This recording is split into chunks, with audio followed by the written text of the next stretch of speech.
evening, everyone, and welcome back to your Packers Daily Chat, coming to you live here on the CHTV social channels. It is Friday, and it is Bears week, and the Bears still suck. Cannot wait for this game on Sunday. Thanks so much for joining me here. Packers fans worldwide, you know it's time to beat down those Bears in the 2024 regular season finale for the Green Bay Packers. Use it as a tune-up to get ready for the playoffs and, spend another offseason listening to Bears fans talking about how they've won the offseason for 2025. I can't wait. But until we get to that, it's going to be fun to watch the Packers beat them down at Lambeau Field on what looks like it's going to be a cold one on Sunday afternoon there in Green Bay. Temperatures hovering just around 20 degrees at kickoff. It's going to be fun times watching the green and gold march up and down the field against this Bears defense that has really fallen apart in the second half of the season since Matt Eberflus's dismissal.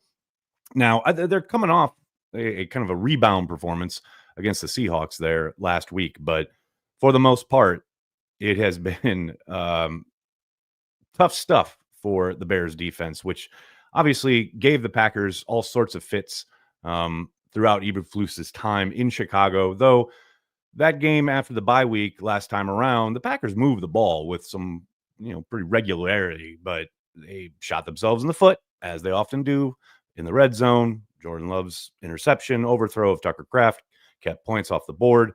And on the flip side, you have to think that Jeff Hafley will be much more prepared this time around.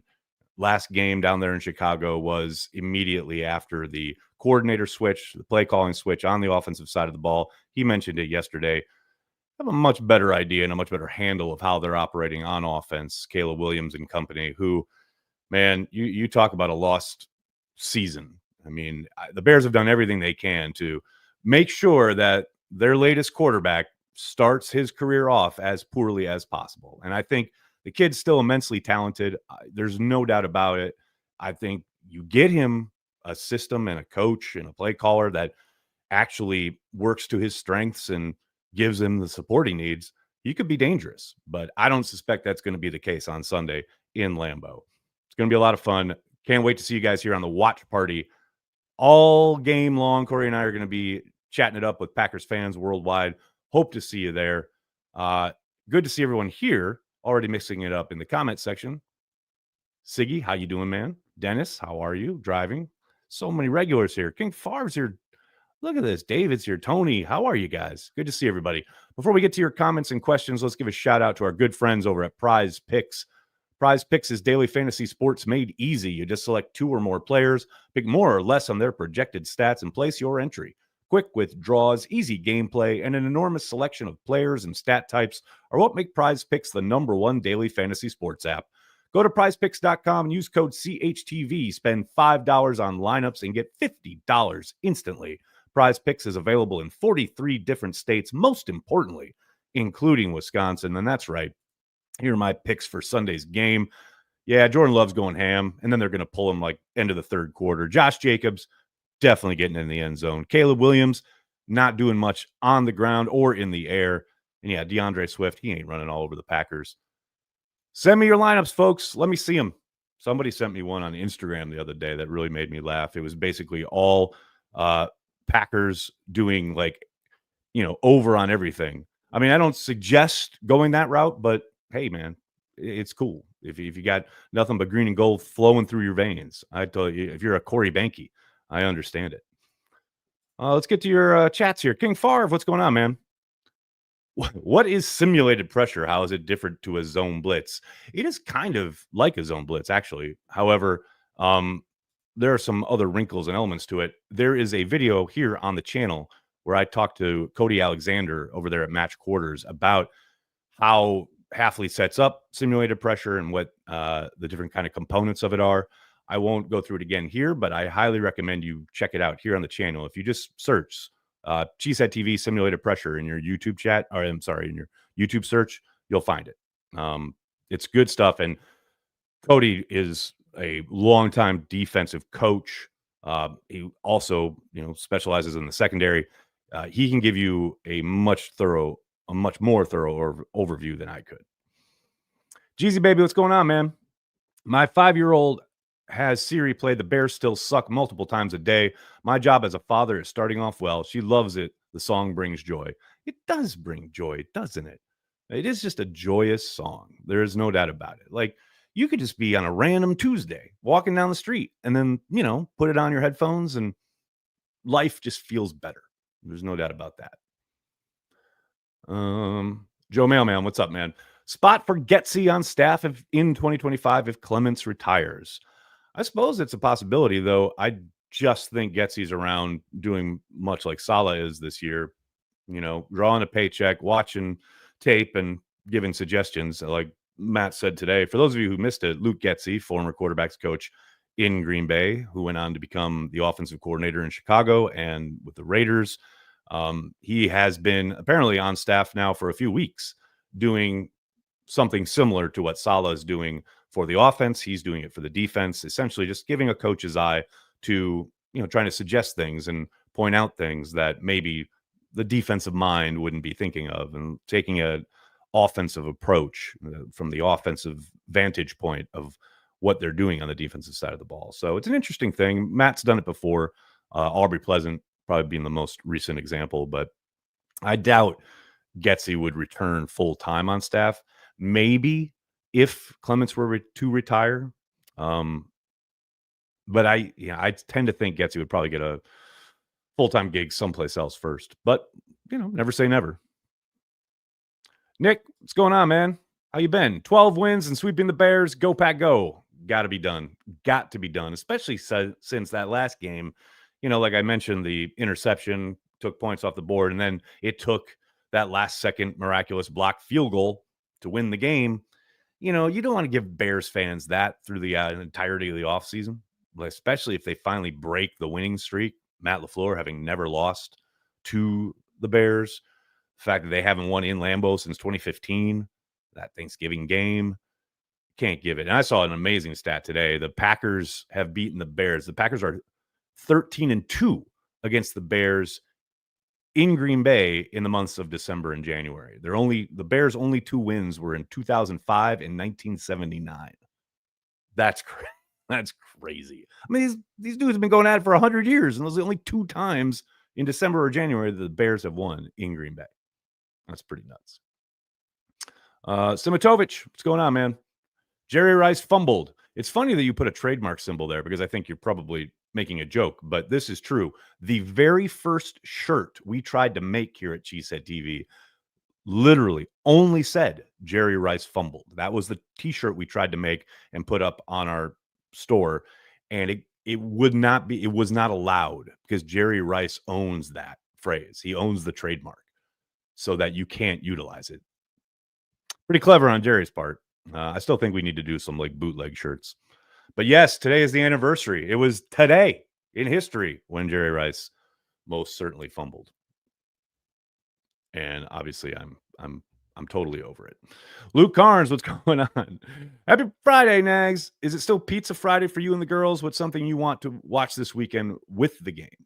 Watch for this weekend with the game. Oh, I see. Watch for during the game. Yes, it is still pizza night. Girls, although it's funny because now it's later in the evening because they're all very busy doing having jobs and doing things with friends and all that. But yes, we'll still be doing pizza later tonight. As for something I want to watch for in the game, number one is everyone staying healthy. I think there's no joke, there's no doubt that as much as you want, obviously, to watch the offense in particular compete and play at a high level and look a lot more cohesive than they did coming out of the gate in Minneapolis.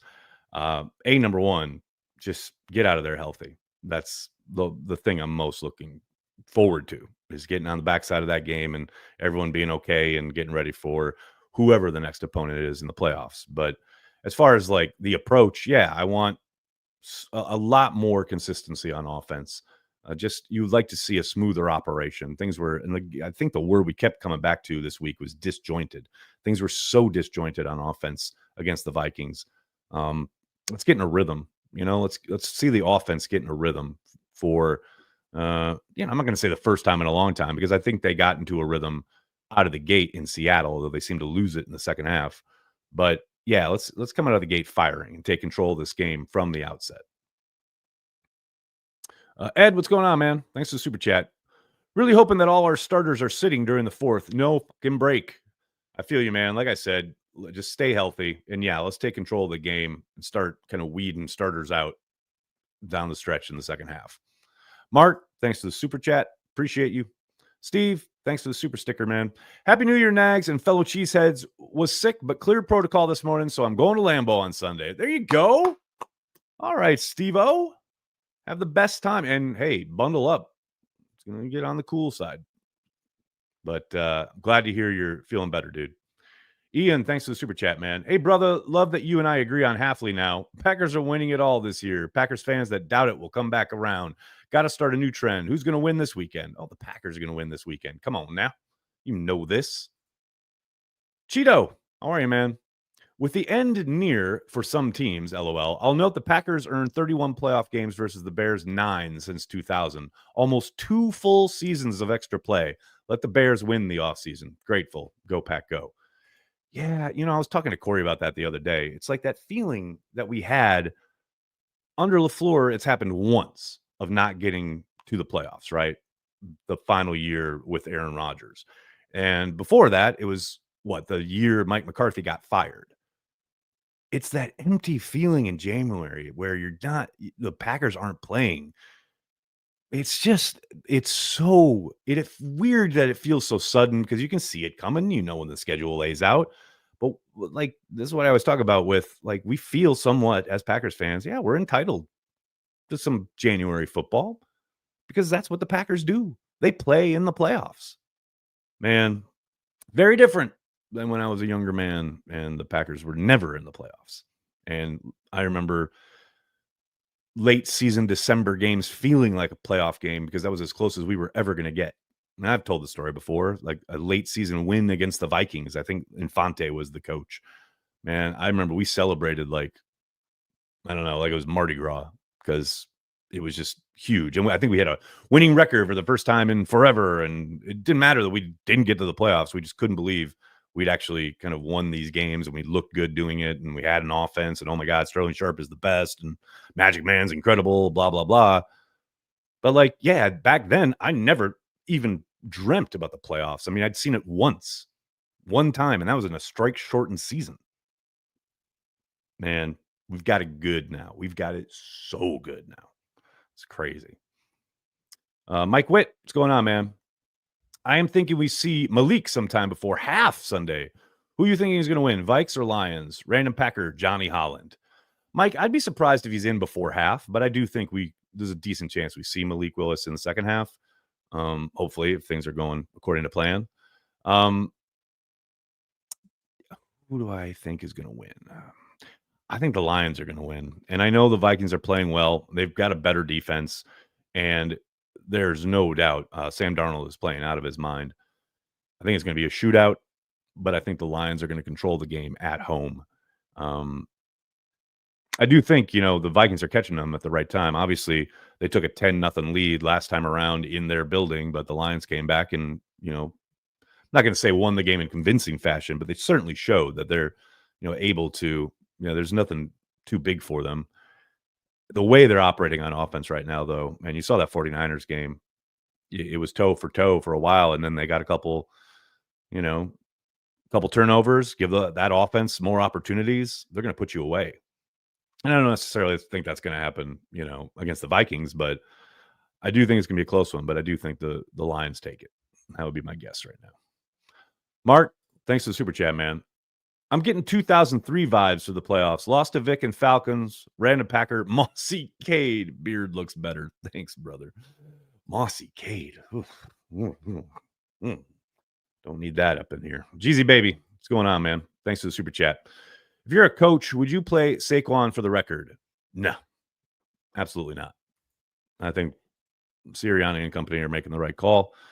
I mean, he's the engine of not only your offense, but of your team and your chance to get to the Super Bowl. No, absolutely not. But that's just me. I get the desire to watch him do it. And I understand, if the player was really jonesing and begging for it or what have you, but I think Saquon Barkley understands there's bigger things afoot for them, and yeah, I think they're making the right call there. Holmes MD1, what up, Nags? What's up? How you doing? Thanks for joining us. What happens when Malik Willis comes in and plays better than Love? Tom, it won't matter at all. Jordan Love is your starter. Doesn't matter what Malik Willis does. It does not matter. What it does is increase his value if they want to move him because he's under contract for next year. But Jordan Love is your starter. And Jordan Love is going to continue to be your starter no matter how many times the Jordan Love haters come out and go, well, they should go to Malik Willis for good. It's never going to happen. So keep typing away, I guess. But it doesn't matter. Like at all. Like in any way, shape, or form. Jordan Love is your franchise quarterback. You're not going anywhere. Sorry to be the bearer of what is actually good news, but you're too blind to see it. Not going to happen. Ben Green, how are you, man? All our games we lost have been close. We just have to find a way to score more than 3 points in the first half against good teams. Then maybe we could have won some of those. Yeah, it's been an ongoing theme, and it's a frustrating thing. And we talked about it on Transplants. I've talked about it on Daily. It's mind-numbingly frustrating when you have an offense that you know is good enough to move the ball up and down the field and score points that comes out and basically fizzles out of the gate and allows the opponent to take control of the game. Because the Packers, their MO this season has been to take early control. And then, it obviously helps the defense when you get a multi-score lead. The offense can stick with Josh Jacobs, something they had to get away from essentially because of the score last Sunday. So, yeah, it would be nice to finally get at least just to operate on offense and put up points. I don't even need a 14-point lead like they've gotten out to against a couple teams, right? I don't need that. It'd be nice, but I don't need it. But I'd like the offense to not look like it's trying to self-sabotage itself out of the gate in a big game. That is for damn sure. Mike Witt. Since it's Bears week, random Packer, Charles Martin. Go Pack, go. Charles Martin. Oh, Dodger Dad, you are correct. I'm tired of that narrative. Jordan Love better. Yes, he is better. But sometimes, on occasion, Malik Willis has looked productive. And yeah, a little bit more productive at times. But none of that means anything in the game of football, breaking it down, analyzing the actual play at the quarterback position. And game context, what the scheme is, who they're playing, all of that enters into it. And Jordan Love is exponentially more talented and better and has way more upside than Malik Willis. Correct. Adam, what's going on, man? Who else is ready to watch Jacob stiff arm the Bears into oblivion? Yes, please. I'd like that. That would be great. Although I do think there's a decent chance, score a couple touchdowns, get control of the game by halftime, much like we saw against the Saints. I suspect we'll see him on the sideline as the game continues into the second half, hopefully. Christopher, how are you, man? Excited for the playoffs. Hopefully they can go on the run we're waiting for. What is a more important offseason need, cornerback or improving the pass rush? Oh, yes. I'm always going to be of the opinion that pass rush should come first, that it is more important than anything else. I do think, yes, they obviously need an influx of talent at the cornerback position, but you've seen it this year. You can hold up with, not world beaters, not all pros in your secondary if you can get to the quarterback. And you not even get to the quarterback if you can at least affect the quarterback with regularity. We've seen multiple examples of that this season. So for me, it is about the pass rush first and foremost. And that doesn't mean you have to take an edge in the first round or whatever, or a defensive lineman, a defensive tackle, right? I think there's a decent chance they take a corner in the first. It's going to depend how the board falls, where they're picking, etc. But for me, this is my opinion, you got to, number one is the pass rush. How to augment it, how to improve it, get more talent up front there that can destroy double teams, win one-on-ones, make life miserable for quarterbacks. That to me is got to be the MO this offseason. Mark, what's up, man? I'm down on Love and the receivers. Changed my mind, Nags. Well, you got to remember that they're working together for the second year now? They're wrapping up their second year together.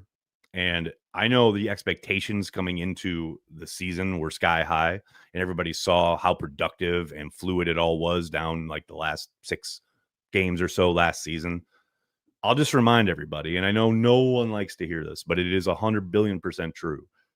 Growth, development, it's not linear. It rarely is. Guys are going to take steps forward. They're going to take a step back. Yeah, it's been disjointed on the offensive side of the ball, especially in the passing game this year. But this group is going to continue to grow together. And yeah, probably this season, there's still going to be fits and starts. You're going to see moments of excitement, big plays, production. And then you're going to see stretches where they just can't seem to get out of their own way. It's mostly a byproduct of playing with so many young guys. And yeah, they've had a lot of reps together, but it's still very, very early in their NFL careers as they grow together as an offense. I'm telling you, like, trust me, bookmark this, throw it back in my face next year if you get to week 6 or 7 and they don't look much, much better. And I think that could start to happen down the stretch here this season. But I do think there's some things that Matt and company probably have to get under the hood and adjust as far as the actual offense, how it's constructed, what they're asking these guys to do. There's no doubt that, these guys have all the talent in the world. They can be productive as hell. And it has been somewhat disjointed this year. But that doesn't diminish their talent and their upside and their ability to move the ball and score a ton of points. And Jordan Love in particular, I thought, you're watching that game on Sunday in Minneapolis, and it is frustrating. And you think, man, the completion percentage is bad, and there's no doubt the very, very minimal production in the first half. And you're thinking, what is going on? You're paying this guy all this money. But if you go back and watch the tape, he's actually playing the position extremely well and at a very high level. From everything from setting protections to knowing where to go with the ball when things do break down, escaping the pocket, using the pocket, getting outside, getting depth to get outside and avoid the rush. There's so many little things he's doing at a very high level that aren't quantifiable, that don't get talked about and won't get broken down on Twitter and YouTube, like kind of breakups, cut ups, etc. But he has a boatload of talent. And yes, he's got to be more accurate. He's got to curb some of these bad habits as far as falling away, throwing the sidearm all the time, etc. And I don't doubt for a moment that that will occur as he continues to play. I mean, not every path is the same. Not everybody develops at the exact same rate. Not every quarterback develops the same way. Everyone always wants to compare Favre, Rodgers, Love, etc. They're all very different. And yes, you'd like to see the production. You'd like to see the consistency. But man, I'm telling you, you go back and watch early Favre, and it's inconsistent as hell for those first 2+ years. I know we live in a gotta have it now, instant gratification world, but I am begging you to be patient. I promise you, this is a group that is going to be extremely productive, explosive, and score a boatload of points. I promise you that. What else we got here? Cheesy Baby, what's going on, man? Good pass rush makes cornerbacks better. Good cornerbacks don't make pass rushers better, is my opinion. I mean, it helps when you have coverage, right? You saw it early in the Vikings game where the Packers got off the field those first couple drives because, Darnold couldn't find a place to go with the ball. And ultimately, there were coverage sacks and coverage throwaways that kind of fell apart after they lost Devontae Wyatt and they lost Zane Anderson. They really affected them. And Darnold, I thought, just started ripping it, into some really tight windows, which, man, he completed. And it was an excellent performance by him. But yeah, I mostly agree with you. Matthew, thanks for checking out the stream on Facebook, man. Are we ever going to see Marshawn Lloyd this season? Doesn't feel like it, Matthew. Does not feel like it. There's been no indication anytime recently. Ryan, thanks for the super chat, man. Former Packer who should have been a wrestler, Charles Martin. We've had 2 Charles Martin references in this chat. That's crazy. I remember back in the 80s that the Packers would ever catch the Bears in I remember back in the 80s thinking that the Packers would never catch the Bears in the all-time series, but now I want to leave them in the dust. Well, they're in the process of doing so. Of that, there is little doubt. Love to see it. Mm. Oh, wow. Joe. Lofty praise here. Nags, I know you'll say you want Cooper to be Cooper. Correct. But do you think he could be more Parsons or more Warner as far as pass rush versus coverage? That's a great question.